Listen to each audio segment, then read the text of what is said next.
আশা করি সবাই ভালো আছেন। আমি গ্রিস সাইপ্রাস থেকে বলতেছি। দেখুন, আপনি প্রবাসে আসার একটা অভিরুচি সবাইরে থাকে, কিন্তু আপনি প্রবাসে এসে সাকসেস হবেন বা সাকসেস হবেন না, এটা আপনার একেমাত্রই ভাগ্যের উপর ডিপেন্ড করে। প্রবাসে এসে লাখ টাকা পুঁজি খাটিয়ে অনেকে দেখা গেছে যে পথের ফকির হয়ে গেছে। আবার অনেকেই এই প্রবাসে এসে তার লাইফটা এমনভাবে সাকসেস করছে যেটা বলার বাইরে। সো বর্তমান সিচুয়েশনে আমার মনে হয় আপনি 13, 14, 15 তার অধিক বা তার কম অ্যামাউন্ট দিয়ে আপনি দেশের বাইরে আসতেছেন কিছু একটা করার জন্য। দেখবেন আপনি যখন এই টাকাগুলো বিভিন্ন মাধ্যমে জোগাড় করে দেশের বাইরে আসলেন, আপনার কোম্পানিটা ভালো ফুললো না, বা আপনি যেখানে কাজ করেন ওইখানে কাজের ক্ষেত্রে আপনি সুবিধা পেলেন না, আপনি একরকম হতাশ হয়ে গেলেন, এবং কি এক পর্যায়ে আপনি সিদ্ধান্ত নিলেন যে আমি দেশের বাইরে চলে যাব, দেশের বাইরে থেকে আমি দেশে চলে যাব।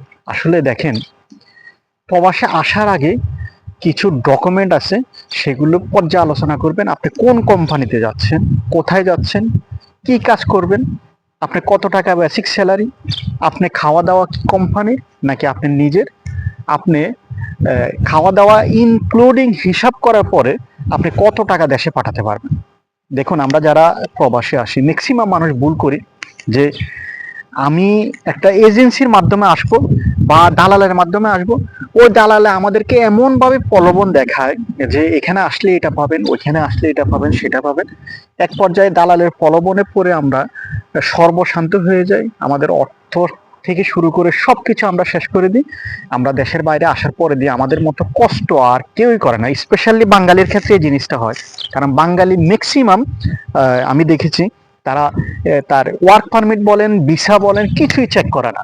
এবং কিভাবে চেক করতে হবে, কিভাবে সে আসলে কোথায় আসতেছে, তার থাকা খাওয়া কে দিবে, তার কেমন ফ্যাসিলিটি দিবে কোম্পানি, এগুলো কিছুই জাস্টিফাই করে না।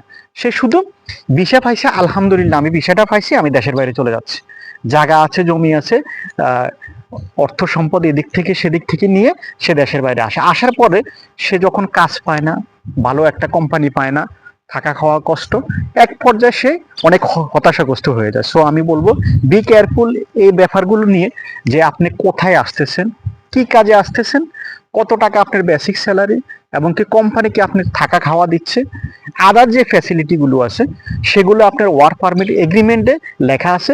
এগ্রিমেন্টে পর্যালোচনা করবেন, করার পরে আপনি এজেন্সির সাথে কন্ট্যাক্টের মাধ্যমে এরপরে লেনদেন করবেন।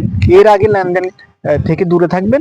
এজেন্সির কথায় কখনো প্রলোভন এজেন্সি অনেক দেখাবে, এগুলোর মধ্যে না পড়ে আপনি মনে করেন যে নিজের তথ্যটা জাস্টিফাই করেন।